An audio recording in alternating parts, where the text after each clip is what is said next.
Esse podcast é um oferecimento de Samsung Galaxy AI. E sabe o que mais ele te oferece? Que tal um intérprete em tempo real na palma das suas mãos para você nunca mais ter problemas em viagens ou reuniões? E falando em viagens, não precisa mais ficar com aquela foto torta. Com a câmera aprimorada, você deixa sua foto genial sem ter que baixar outros apps. Tem tanta coisa que o Samsung Galaxy AI pode fazer por você. Clica aí no banner para descobrir o que. Galaxy AI, a inteligência artificial nas suas mãos. How would you like a 15% discount to my daily email, the stack of stuff, the show notes, discounts to the conference, all of that? All you need to do is text the word show to 33777. You'll get the annual subscription with a 15% discount to my daily email. You'll get the stack of stuff, the links to the show notes, discounts to the conference, and so much more. All you have to do is text the word show, S-H-O-W, to 33777. Text show to 33777.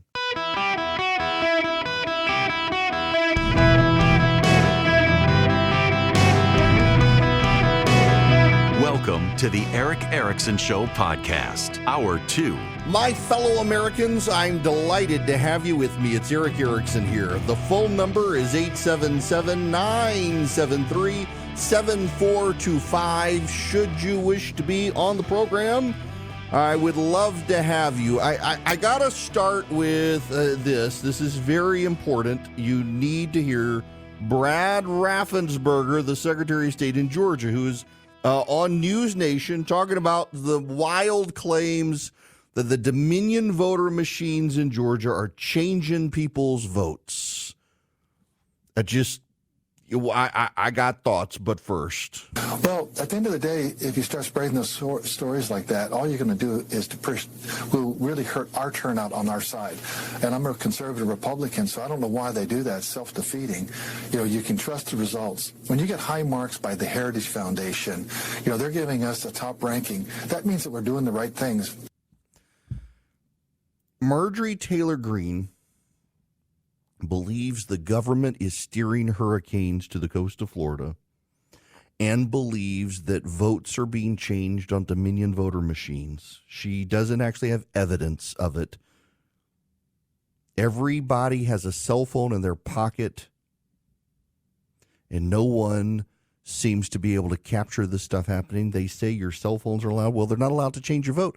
So if they're going to break the law, you break the law. You record them. Well, you're going to go to jail. Do you really think if you provide the evidence that you're really going to go to jail? I mean, I know some of you do, but you also think that hurricanes are being steered by the government of Florida. So you're what's called an idiot, a gullible idiot.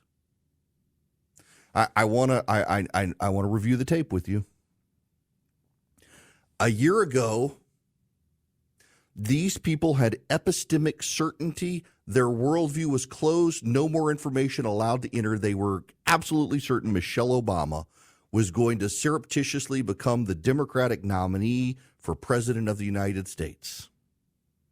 And then these same people were convinced that Taylor Swift and Travis Kelce were going to get engaged at the Super Bowl to throw the election for Joe Biden.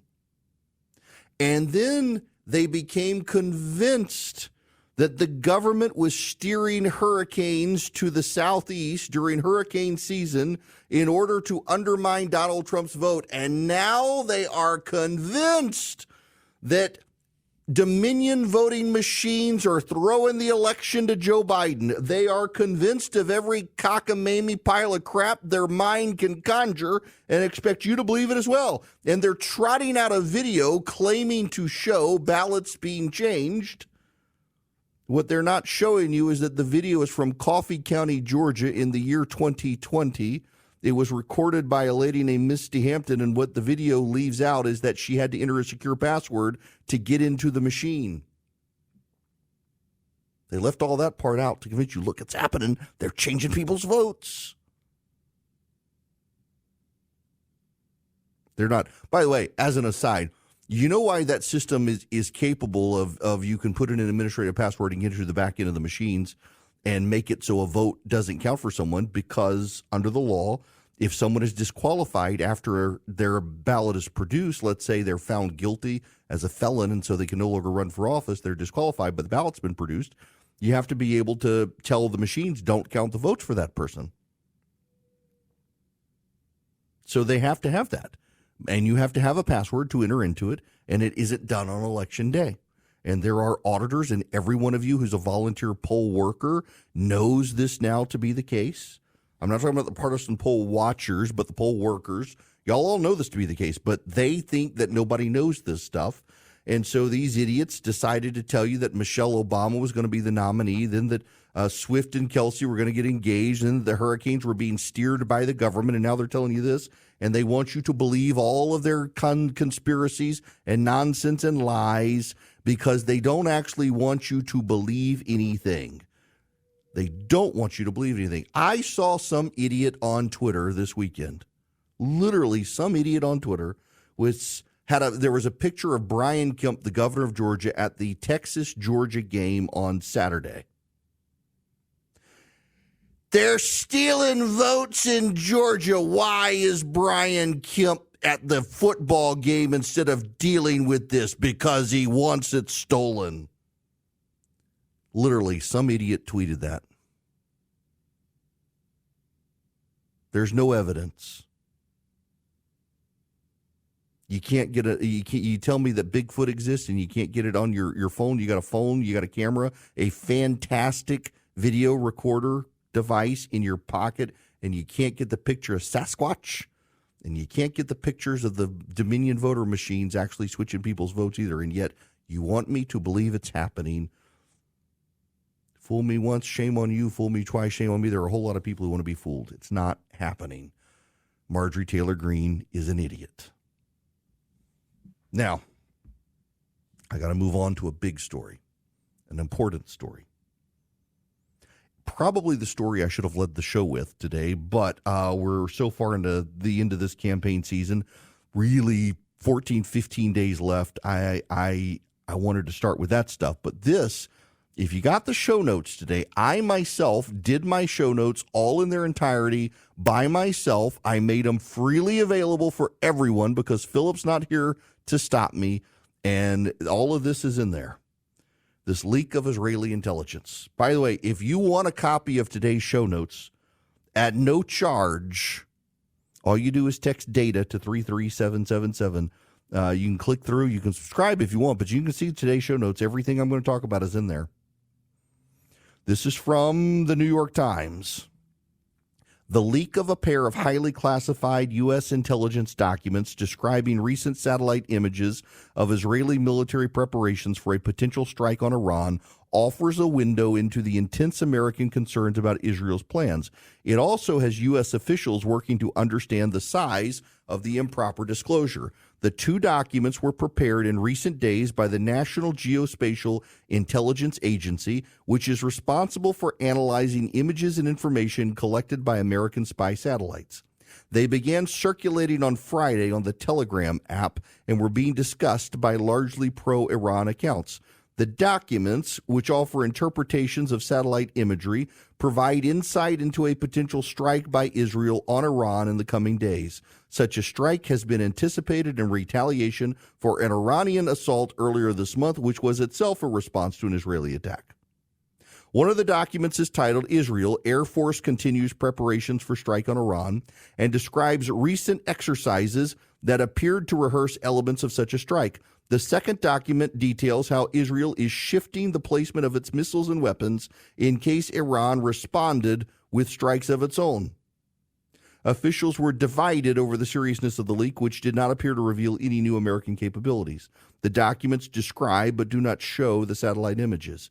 If no further documents come to light, the damage would be limited, some of the officials said, besides revealing once again the degree to which the United States spies on one of its closest allies. Here's the problem with the New York Times playing this out. And by the way, this was a massive intelligence breach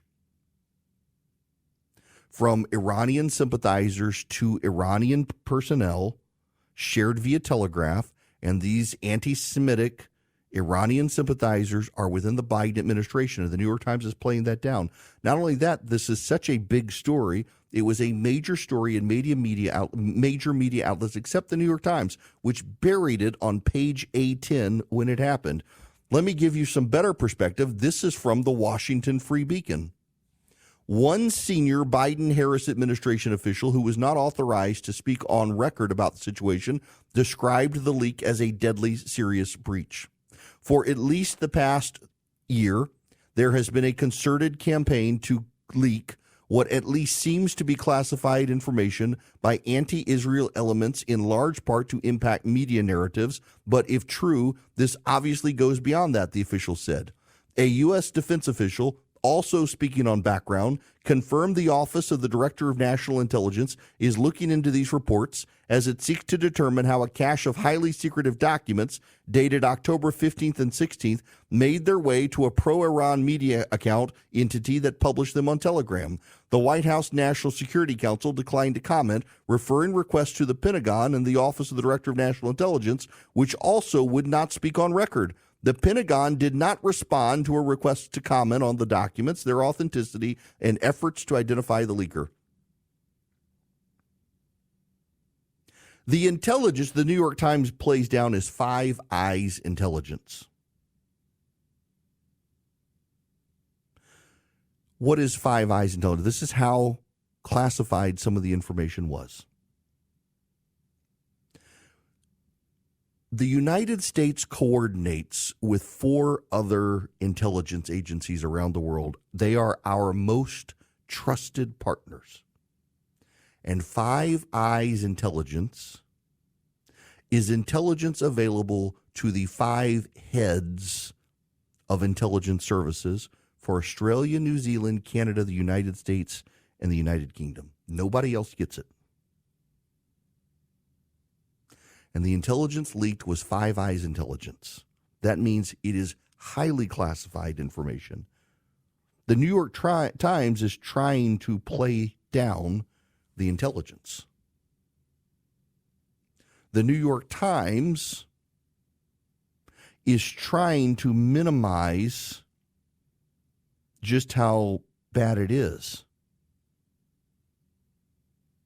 But it's actually highly classified materials meant to be shared with the Five Eyes intelligence network. The document appeared to have been posted on a U.S. classified system that can be accessed by many personnel across the government and was grabbed and leaked. The question is, was the document put there to be leaked, or was it put there by accident? There are all sorts of questions, but this is not the first time there's been this level of catastrophic screw-up in intelligence related to Israel. It just keeps happening. You know what this reminds me of?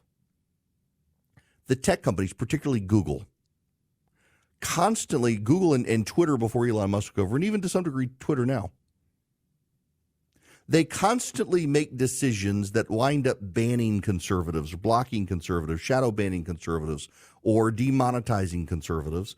And when it's pointed out, they say, oh, it was a mistake. It wasn't intentional. It was just a mistake.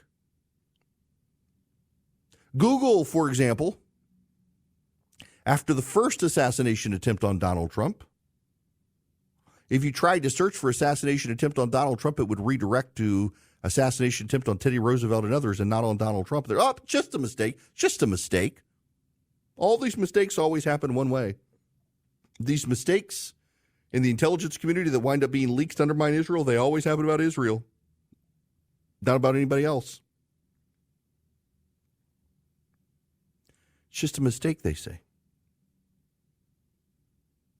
And yet it keeps happening over and over again, and it's why Israel distrust the United States. But the problem is, too, this is Five Eyes intelligence.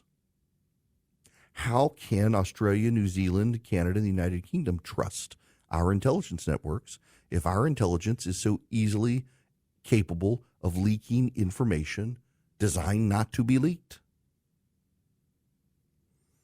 This is the Biden-Harris administration's incompetence, and it shows. They are repeatedly incompetent, and that incompetence always hurts Israel. Semaphore, a news publication, last year detailed how compromised the Biden administration is with Iranian sympathizers and influencers.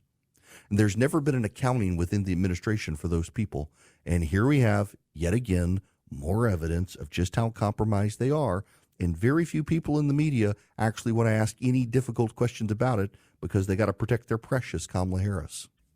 Tem um momento na carreira que precisamos dar um passo além. É hora de fazer uma pós-graduação. Só que muitas vezes o custo pesa no bolso, inviabilizando tudo. Com a pós-graduação do Senac, você não tem esse problema. Cursos com até 50% de desconto e muito mais tempo para pagar. TCC opcional, modelo flexível com aulas presenciais e online e alguns cursos com apenas 12 meses de duração. Não tem mais desculpa, hein? Saiba mais em sp.senac.br/pós-graduação. Welcome. The phone number, 877-973-7425. If you want to be on the program, as always, text ARMY to 33777. You will get a link back. Click it, put in your info so we can keep in touch with you as we go around the country. Those of you at KRMG in Tulsa, Oklahoma listening, I'm coming to see you. I've never been to Tulsa before, and I'm going to come see you November 7th, right after the election. We'll have our election debriefing in Tulsa, Oklahoma. It is a free event. You need to pre-register. Go to krmg.com or the KRMG app, and you can sign up to see me in Tulsa 2 days after the election. I gotta tell you, so I had a great time in Texas, and I lost a bet. I couldn't do it, but I lost a bet, and I was supposed to bark at the governor of Texas during the interview. People wanted me to make a UGA bark. I do have a sense of shame and pride in my show, and I couldn't bring myself to do it. Now I decided I would rather pay money than bark at the governor, and I told him beforehand. And y'all, I kind of wish I did now. Because he said, "Oh, I wish you would bark at me on the radio," because I would say, "We're eating the dogs in Texas. We're eating the cats." That was spontaneous moment by Greg Abbott. Did not make it on air on the program, but kind of a meta story there. If you remember the Trump debate and all of that, some people wouldn't understand what he's doing. We're eating the dogs in Texas. Well, nope, the dogs ate the Longhorns. It was a fun time. I did not get to go to the game. Everybody assumed I was going to the game on Saturday. I had to be home. So I watched the game on my front porch. It was a fantastic game. I think the Longhorns now think they made a mistake joining the SEC. I'm seeing lots of chatter from them on how the SEC sucks. Yes, because you lost. I had a very fun time at the Governor's Mansion party. The Kemps were there. I was there. The Abbotts were there. A whole lot of Texans were there at the party. But beforehand, I do owe a thanks to the vast number of people in my listening audience who recognized me. I went to the hotel. I'd taken a tour of the Capitol, went back after the show on Friday to my hotel. Thought, you know what? I'm going to grab a beer at the bar. They have Shinerbach on tap. Of course, I was going to grab a beer. Well, I got recognized. 3 hours later, I'm still there with listeners. I never spent a penny of my own money and really should have left hours beforehand, but it was a lot of fun. It was a whole lot of fun. And then I came home. I appreciate the free drinks. Thank you very much. Now, let me tell you about Old Glory Bank, because I had this conversation on Thursday night with a guy I know who has moved his business to Old Glory Bank and said they did something very unique. So he's applying for a loan, and Old Glory Bank actually sent someone to the business. They didn't do it by phone. They came and spent time with the business. They observed the business. And he's like, this is an incredible banking relationship. I thought with an online bank, stuff like this wouldn't happen. And he was just effusive with praise that even though it's an online bank, they were so hands-on, they actually came to his business, like flew someone to his business to look. That's the sort of hands-on customer service you get with Old Glory Bank, whether it's a personal account or a business account. They want a relationship with you. They've got a relationship with me. Y'all, I literally was a customer before I'm an advertiser. They're a great company. You get no fee checking, no fee savings, business accounts, you name it. OldGloryBank.com. OldGloryBank.com. Member FDIC, equal housing lender, terms and conditions apply. OldGloryBank.com is my bank, and it can be your bank too. Phone number is 877-973-7425. Glad to have you with me today. I did the show notes myself because it's birthday week for Swicegood, who thinks that he gets the whole week off for his birthday. When he comes back, he'll have his termination papers. I had to do the whole show notes myself this morning, so they very much track the show. But one thing that I didn't include in there that I want to talk about is this right now, and that is probably the biggest player this political cycle that you don't know about. The largest outside spender on social media. It's not a PAC, but it is. You're probably hearing, if you live in a swing state, and I'm in a lot of the swing states, you're probably hearing about the Courier Newsroom and its affiliates. So there's the Cardinal and Pine, the Copper Courier, Up North News, the Keystone, the Gander, the Nevadan, and the Iowa Starting Line. These are fake news sites funded by a Swiss billionaire, Hans-Jörg Wyss, I think it is, Hans-Jörg Wyss, and other left-wing megadonors. The Courier Newsroom spends their money setting up what they call news sites.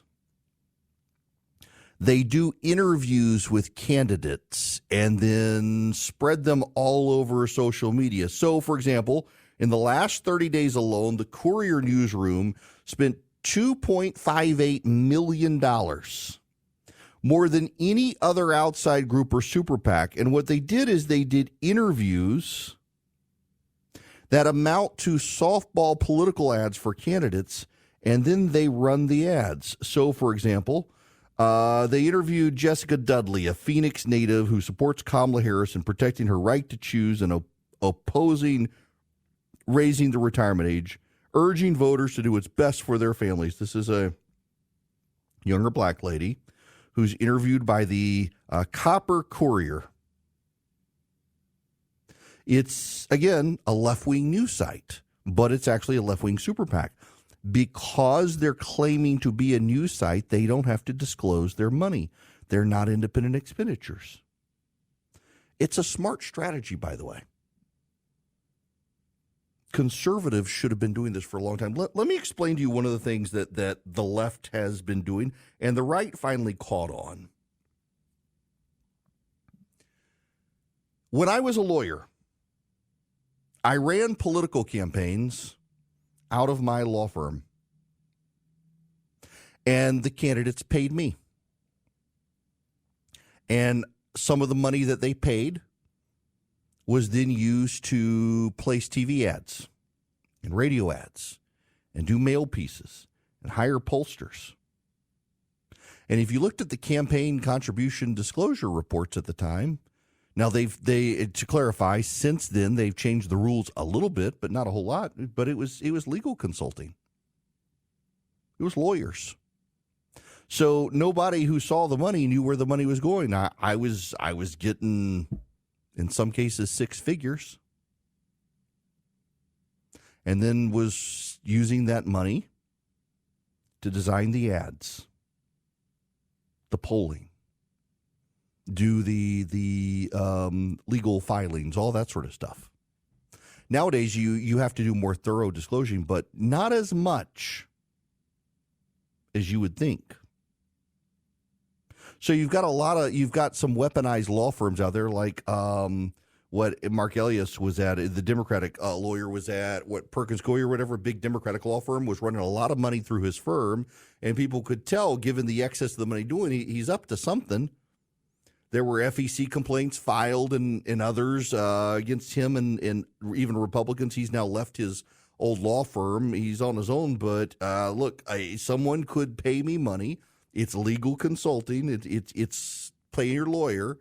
And then I'm using some of that money for other stuff. And it's a great catch-all. You couldn't tell exactly what all the money was going to, who the outside consultants were that I was using and the like back in the day. Now, this has been 20 years ago.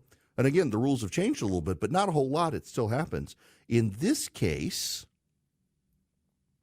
you have George Soros and Wyss from Switzerland and others playing in American politics. And this is one of the notable things is Soros is now an American citizen, but some of these other guys, they're not. They're foreign actors, and they're using their money to build what they claim are newsrooms focused on American politics, and they are designed to do campaign work as news items, and because it's freedom of the press, it's not covered. Now, this is a story, go back to 2022. Crooked Media is a big progressive outlet. They have the big podcast, Pod Saves America. For the Obama bros who got together, they hired Lucinda Treat, who was the chief legal officer of Vice Media, as their first CEO. And then they got investment from the Soros Fund Management, the investment firm founded by George Soros, who got a minority stake in Crooked Media.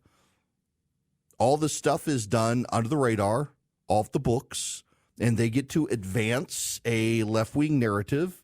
They get to promote left-wing candidates, and they get to do it all without any level of disclosure because they're a media outlet.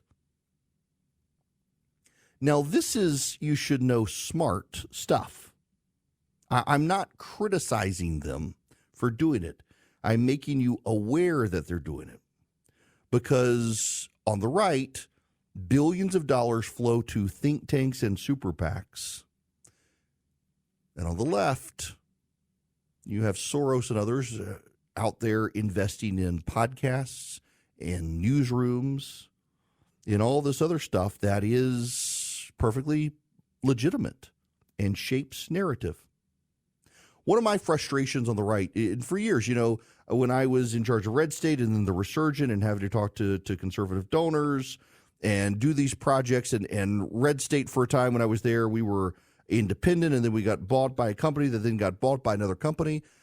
I can't tell you the number of conversations I have had in the room because I've sat with other conservatives who have been doing these sorts of projects, and on the conservative side, it's always been, what's my return on investment?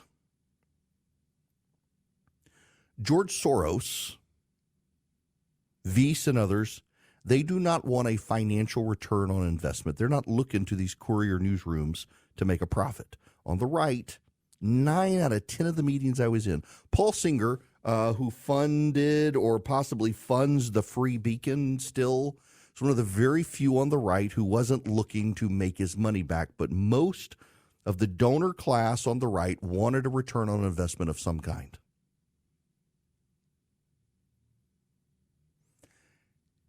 And the result is, if you can't figure out how to make a profit, you get shut down. On the left, they're trying to have an impact on culture and politics. And by having an impact on culture and politics, they're funding these newsrooms, they're funding PACs, they're funding interviews with people, they're buying ads, they're doing interviews with candidates, they're interviewing supporters of candidates, they're treating them as news stories, they're buying ads online. And when you go to them and you say, this is Super PAC, they say, no. We are a journalistic institution. This is a journalistic endeavor. We have the First Amendment. We are not a Super PAC. You can't find out who's giving them the money. I mean, they're a private institution. You can't follow all that money. It's a very smart play. It's something people on the right need to pay attention to. Here in Georgia, where I am, a group of progressives have started buying up local newspapers and generating news. And you know it's going to be left of center news and left of center editorialists. But they've begun to start news outlets in the state of Georgia that are explicitly left of center. And they're getting big money from Democratic donors to do so. They're buying existing institutions and co-opting them. At the Atlanta Journal-Constitution, at USA Today, at other media outlets, the AJC being one local, they actually are getting grants from left-wing environmentalist groups to do environmental coverage of climate change, all of which is very pro-progressive, very pro-climate change left talking points. And you don't actually know who these groups are. Some of them have very innocuous names, but they're actually subsidizing the salaries of the reporters to use existing media institutions to advance a left-wing narrative on a host of issues. And these mainstream media outlets are desperate for the money, particularly the newspapers, and so they're absolutely willing to get a left-wing donor to pay the salary at a premium of an employee who can advance a left-wing narrative through an existing legitimate news outlet. Nobody like that on the right doing that. It's not happening on the right. Needs to be happening on the right. I have a buddy of mine who actually did start some state-level newsrooms on the right. The project ultimately ended not because they couldn't visibly, measurably put points on a board, but because they weren't making a profit. This particular entity, these entities were working in, at the time, several swing states. At the time, Ohio, still a swing state, Wisconsin, a swing state, and others. And they had these newsrooms, and they had reporters. And they generated reporting, much of it critical of Democrats, investigations of Democrats. They used FOIAs, Freedom of Information Act requests, Open Records Act requests, to generate stories. They generated news. They made headlines. They shaped the political landscape through their coverage of scandal, investigation of scandal, highlighting of scandal, and made a name for themselves. And ultimately, these projects, though they put points on the board and got Republicans elected, were shut down because the conservative donors weren't able to make their money back. And they didn't want to keep funding them.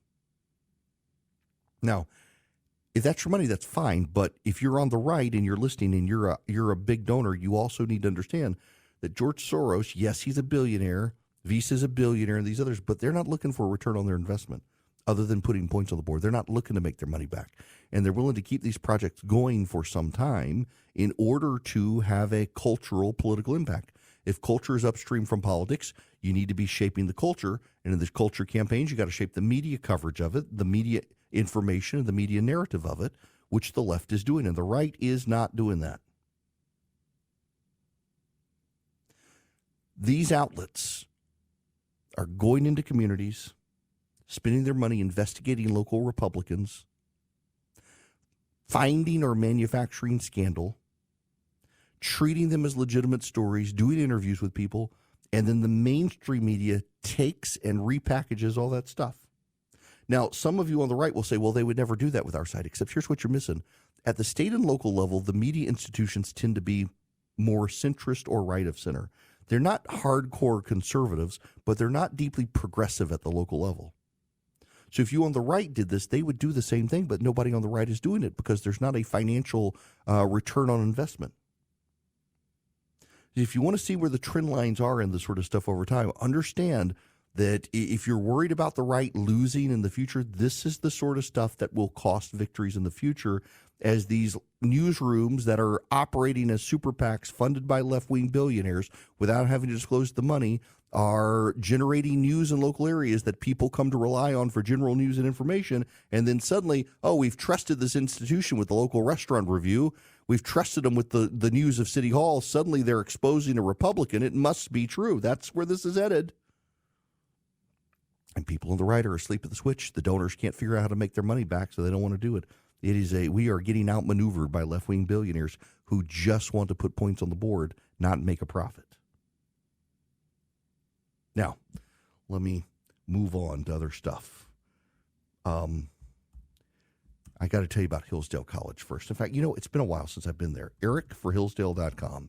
If you go to EricForHillsdale.com, you get a free pocket-sized Constitution, Declaration of Independence, Constitution and Declaration of Independence. I have a copy of the pocket-sized Constitution, Declaration of Independence.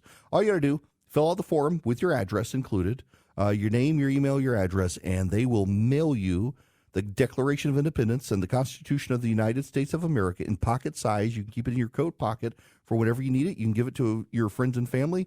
You can also listen to the Constitution Minutes. You can get the Hillsdale College Podcast Network. You can, once you get through and you build your relationship with Hillsdale, you'll also be able to get some great free lecture series from Larry Arnn, Victor Davis Hanson, and others. Hillsdale College has, since the 1800s in Hillsdale, Michigan, had a mission to educate Americans, not indoctrinate, but educate Americans. And part of that education effort has been to give away great content for free for a very long time. And they'll do that with you as well. All you do is go to Eric, E-R-I-C-K, EricForHillsdale.com. Get their podcast network, get Imprimus, get their Constitution series, and get the free Pocket Constitution. All of it available at EricForHillsdale.com. Hello there. Welcome. It is Eric Erickson here across the nation. I gotta just comment on something real quick. There's a woman on social media. She's replying to me about Trump's McDonald's. And boy, the left is just butthurt about Donald Trump going to McDonald's. In fact, trending on Twitter, Trump's McDonald's stunt unveiled as staged. It was completely staged. It's disingenuous. No customers came through. The McDonald's was closed. It was all staged, says this woman, replying to me. Yes, all of these events are staged. All of them are staged. But you know what? On the cover of every major newspaper in Pennsylvania is Donald Trump in an apron at a drive-thru window at McDonald's with a story about Donald Trump highlighting his connections to the working class. Every single major newspaper in Pennsylvania covered the story, from Philadelphia to Pittsburgh and all points in between. It was also the local news coverage in all these places, the Pittsburgh News, the Philadelphia News, the Erie, Pennsylvania News, the Harrisburg News. They all covered Donald Trump at a fry station at a McDonald's. It was absolutely a staged event. Doesn't matter. It worked. The fact that you're screaming that it was a staged event does not negate the fact that it was highly successful optics for Donald Trump. And you know, and I know that many of you who are butthurt about it would be loving it if Kamala Harris had done it. And to the extent that you're downplaying it and waving it away as no big deal is because Kamala Harris didn't do it, Donald Trump did. And you can't bring yourself to give him credit for a good idea. You should be railing at the Harris campaign. This is Jim Messina, who used to be Barack Obama's campaign guy. But what's your biggest concern right now that you need to be going a little bit better over the next couple weeks? Time. I mean, if you think about, Jen, in politics, you have three things. You have time, you have money, and you have volunteers. And the one thing of those three you can't go get more of is time. And so there's really difficult decisions being made in Wilmington right now about what you do with her time, what you do with the surrogate's time. You know, there's competing things. The press team wants her on these TV interviews. The fundraising team wants her to do one more big event in X city. The battleground states are saying we've got to have her 3 more times in Michigan. And so, you know, making those decisions becomes the most important thing. It's why you see these campaign people on TV and they look absolutely exhausted because everyone is telling them they're a band of idiots and they should do it their way. And they have to make really, really difficult decisions. They are a band of idiots. They should have had Kamala Harris at a McDonald's. Now send her to a Burger King instead. They should have had her at McDonald's and a Steelers game. I'm sure they'll try to find her at a soccer game.